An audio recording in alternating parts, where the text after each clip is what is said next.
Olá pessoal, tudo bem? A nossa aula hoje ela é sobre a extensão da propriedade. Eu vou tecer alguns comentários com vocês, digitar algumas coisas para vocês fazerem a anotação acerca de até onde alcança o direito, que nós temos sobre um bem, até onde vai o poder do dono sobre a coisa. Se essa coisa é móvel, é mais fácil a gente responder, né? Porque o poder ele vai variar de acordo com a coisa. Uma caneta, um carro, uma lancha, por exemplo, o dono ele sabe perfeitamente onde começa e onde termina o objeto.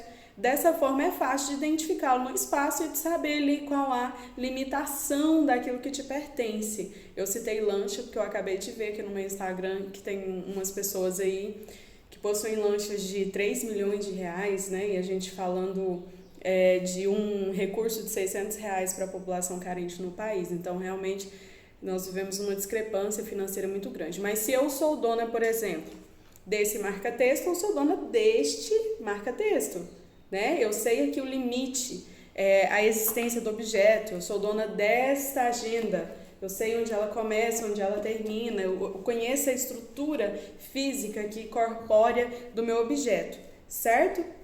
Então, eu consigo identificá-lo, consigo identificar o espaço que ele ocupa e qual o espaço, o tamanho tem esse meu objeto.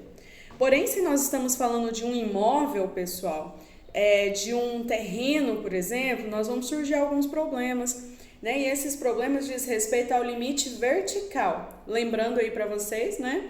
Horizontal, lá no horizonte, a linha do horizonte na serra, e vertical. Então, nós vamos ter problemas aí de caráter verticalizado. O que é isso? Se eu sou dona desse terreno, vamos supor que aqui a minha agenda seja o meu terreno, né? Eu vou ter aqui cerca, limitezinho, calçada, só que eu tenho o quê? O espaço acima do terreno e o espaço abaixo do terreno, né? Que seria aí o espaço aéreo e o espaço do subsolo. Então, aí que nós vamos iniciar os problemas concernente à extensão dessa propriedade, até onde que vai, onde começa e onde termina a minha propriedade. Então, nós vamos ver que esse limite horizontal do terreno, da fazenda, será, né, aqui em volta, o muro, a cerca, o rio, a montanha e etc., onde que acaba. O limite horizontal, perdão, gente, o limite horizontal aqui, né, vai ser o que? A cerca, a montanha, o muro, onde de fato acaba o limite, onde começa ali a propriedade do meu vizinho, a propriedade pública, né, onde acaba de fato o meu terreno. A problemática, então, ela vai existir sobre o limite vertical. Onde começa e onde termina, no sentido verticalizado, esse meu imóvel, essa minha fazenda, esse meu terreno. Até que altura é meu e até que profundidade eu sou dona, eu sou proprietária desse terreno, tá? Os romanos, eles tinham uma expressão, eu vou me arriscar, né? Anotei aqui no meu boxinho de anotação, era qui dominius est soli dominius est usque ad caelum et usque ad inferos. Ou seja, quem é dono do solo, né, é dono até o céu e até o inferno. Era mais ou menos isso que os romanos falavam. Quem é dono aqui dessa parte é dono até o céu e é dono até o inferno, né? Era um ditado romano que tinha-se dentro dos direitos reais, elencado, estudado na estrutura dos direitos romanos. Porém, com a aviação e com a importância, a aviação, digo, o transporte, né, aéreo, e com a importância daquilo que se é encontrado dentro do subsolo, com a importância econômica dos minerais, o espaço aéreo e o subsolo, eles passaram a pertencer a quem, gente? Quando é importante, quando é caro, quando dá lucro? Ao Estado. Então, o nosso Estado, ele passou a dominar tanto o espaço quanto o subsolo. Mas não se apeguem, eu disse quando é importante, mas não só nesse sentido, né, pessoal, mas de liberdade mesmo, de transitar no espaço aéreo, né, de exploração do subsolo. Então, tem-se um olhar econômico aí da máxima do Estado, né, de promover o bem-estar coletivo da nossa população. Dessa forma, galera, o dono, ele não pode impedir, por exemplo, que um avião, ele passe bem alto por cima do seu terreno, né? Aqui por cima da minha casa, por exemplo, pode passar um avião, na sua fazenda, né? Na sua chácara, qualquer lugar pode se passar um avião no espaço celestial. E esse celestial tem um cunho religioso, né? Aéreo é mais científico, então pode se passar no nosso espaço aéreo. E eu não posso impedir a exploração dos recursos minerais do subsolo. Isso tá nos artigos, anotem aí. Notando? Deus tá vendo, eu não tô vendo, mas Deus tá vendo. Artigo 1230 do Código Civil, leitura obrigatória, e artigo 176 da CF, da nossa Constituição Federal. Então, leitura obrigatória, 1230 do Código Civil e 176 da Constituição Federal.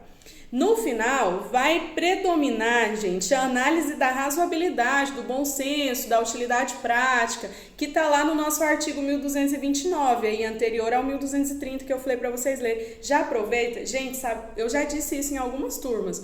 O aluno profundo é aquele aluno que o professor fala, gente, leia aí o 1230. Ele vai ler o 1230, 5 artigos antes e 5 artigos depois.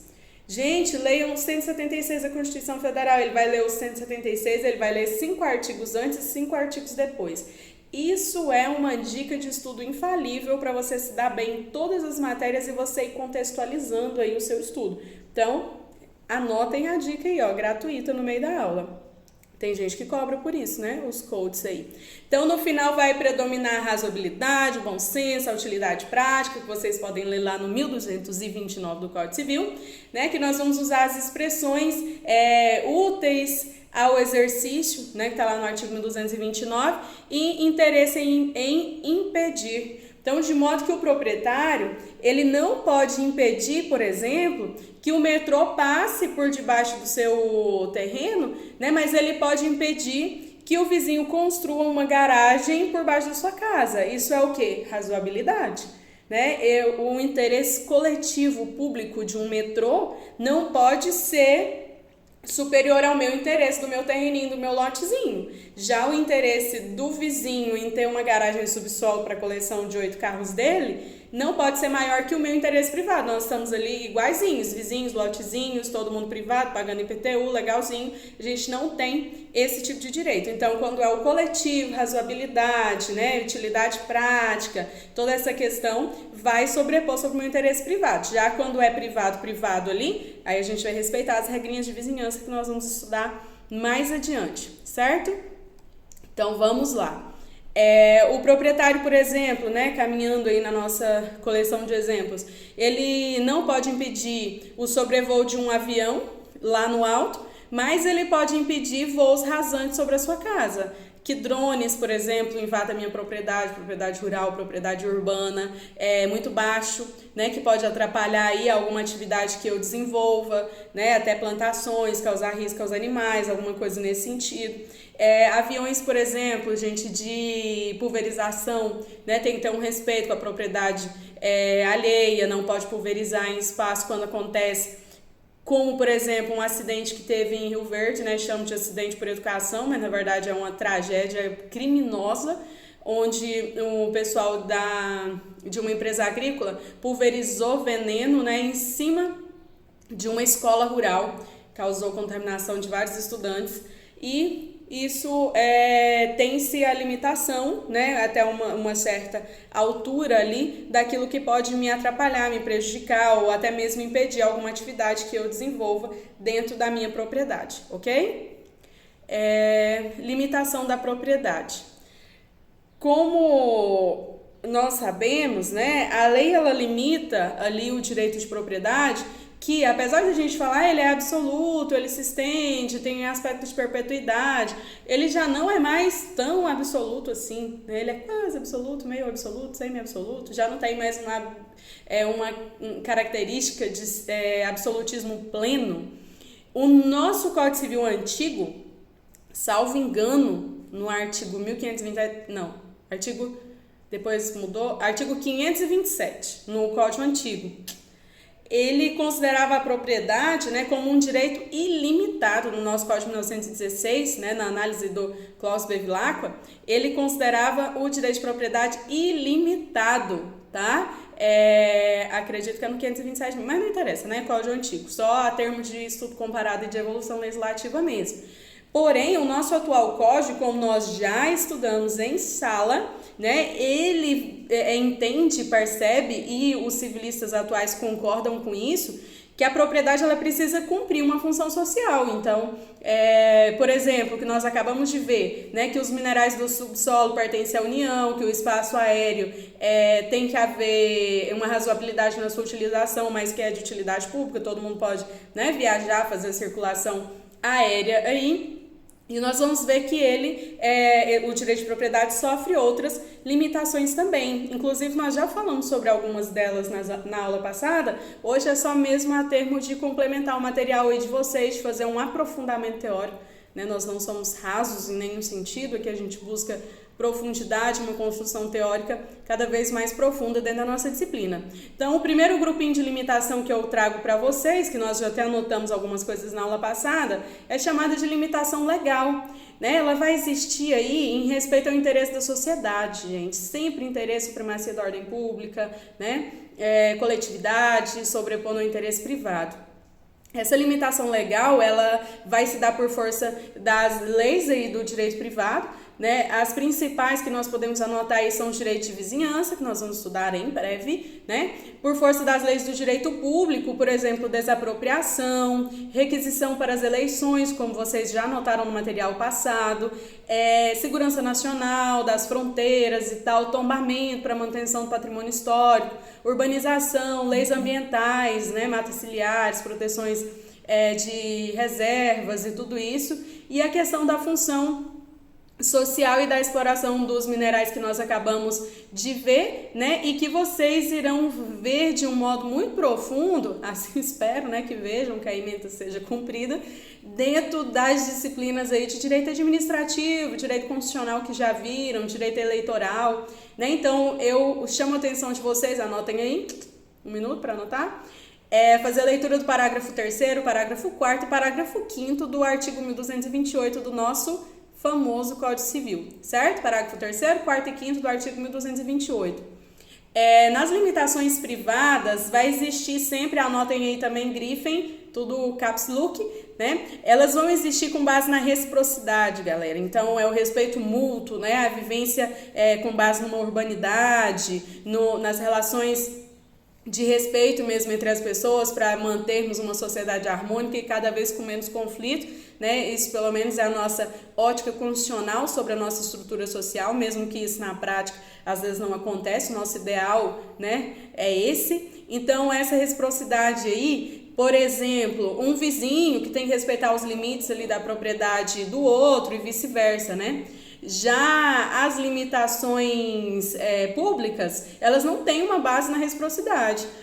O particular, por exemplo, ele não pode desapropriar os bens do Estado, né? Nós já vimos até isso de modo prévio que não é possível usucapir o bem público, é uma mera detenção, porém o Estado pode desapropriar o particular para o interesse coletivo, o fato do príncipe, que vocês já conhecem, né? Interesse coletivo sobrepondo ao particular. Então, nas limitações do direito de propriedade entre particulares, nas limitações privadas, elas são pautadas na reciprocidade.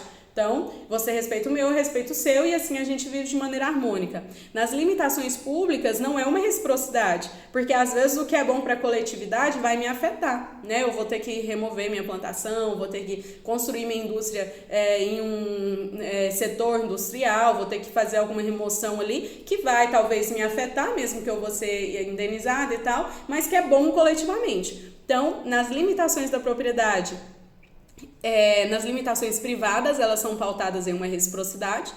Já nas limitações públicas, não é reciprocidade. É o bem coletivo, o fato do príncipe, interesse coletivo em cima do interesse particular, tá? Um exemplo clássico é isso da questão da desapropriação, certo? Tranquilo? Vamos lá, então. A outra análise de limitação, nós vimos então as limitações legais, agora nós vamos ver as limitações jurídicas, né? Essas limitações jurídicas, elas vão existir aí em respeito ao direito natural, né? Em respeito àquilo que é considerado justo, apesar que nós sabemos que o ideal de justiça, ele é muito subjetivo, né? Mas nós vamos buscar aí o que é justo para se viver honestamente, para não enganar os outros, né? Para dar a cada um o que é seu, para cada um ter o seu direito adquirido em relação àquilo que te pertence, aos seus objetos, à sua propriedade. Então, essa limitação jurídica, ela vem aí pautada no ideal de justiça, que nós sabemos que, apesar de ser bastante subjetivo, é um ideal que é buscado, labutado, digamos assim, diariamente pela nossa esfera jurídica aí do nosso país.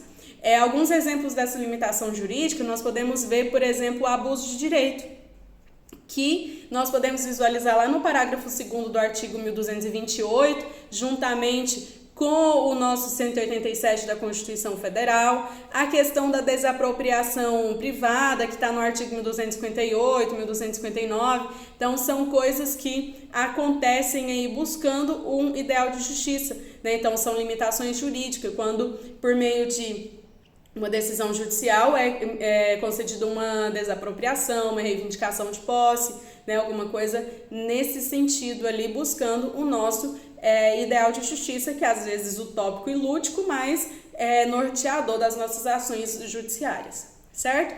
O nosso outro item é chamado de limitação voluntária, né? Essa limitação voluntária, ela vai existir em razão da autonomia privada, então, com base na minha vontade particular, no meu interesse privado. Essa limitação, ela decorre, né, da vontade do dono, ou seja, é o dono da coisa que resolve limitá-la em troca de alguma vantagem financeira, por exemplo, a servidão de não construir mais alto, né, para garantir a vista e a ventilação do terreno de trás. Então, eu limito, com base na minha vontade privada, que eu não vou construir um prédio no meu terreno, que eu não quero impedir a ventilação na parte de trás ali da minha construção, né? Na parte que eu vou fazer área de lazer e tal. Eu não quero fazer um prédio aqui com vários andares, porque vai bloquear a ventilação naquela área que eu quero utilizar para fim de lazer. Então, eu, na minha autonomia privada, eu decidi isso, né? Se aí, no caso, eu posso também, entre eu e o meu vizinho, nós podemos decidir que ele não vai construir um prédio alto para não tampar a iluminação da minha casa, por exemplo, e com isso eu posso até pagar por essa vantagem, né, na relação de vizinhança. Essas servidões prediais, às vezes, elas têm um custo, vocês verão isso mais adiante nos nossos estudos.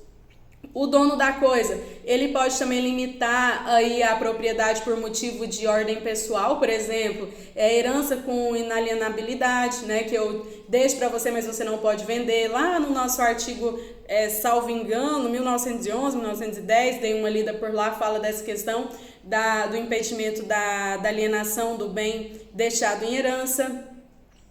Outro exemplo, né, e como eu acabei de dizer para vocês, nessa questão só para deixar mais claro que às vezes vocês não estudaram essa questão de herança, trazendo para um exemplo prático, o pai ele pode deixar para o filho, né, uma casa, proibindo que o filho venda, né, porque sabe que o filho ele é descontrolado e gasta tudo, e aí ele quer garantir a segurança dos netos, a perpetuidade da propriedade na família. Ele vai deixar de modo ali proibido a venda desse bem que ele deixou para o seu filho.